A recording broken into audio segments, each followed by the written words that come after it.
গত সোমবার গণভবনে ঢুকে পড়েন অসংখ্য মানুষ।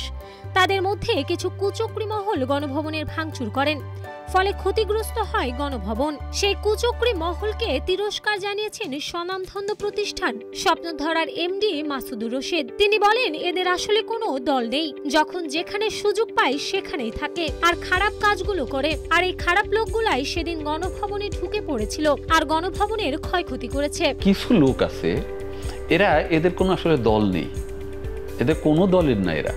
এরা যখন যেটা সুবিধা পায় ওই দলেরই তারা। ওই দিন ওইখানে কিছু খারাপ লোক এইরকম ভাবে ওই সব জনগণের সাথে মিশে ঢুকে গেছিল, ঢুকে যায় তারা তাদের মতো করে অনেকগুলো কিছু খারাপ কাজ করছে। এরপরই তিনি বলেন, আমার সামর্থ্য অনুযায়ী আমি কিছু করতে চাই, আর আমি এটা শিখেছি এই ছাত্র জনতার থেকেই। তারা করতে পারলে আমরা কেন পারবো না? তারা ওইখানে সোফাগুলো নষ্ট করছে, তারা খাটগুলো নষ্ট করছে, হ্যাঁ, তো এগুলো, তারপরে কালার নষ্ট করছে, তারপরে গ্লাসগুলো ভেঙে ফেলছে।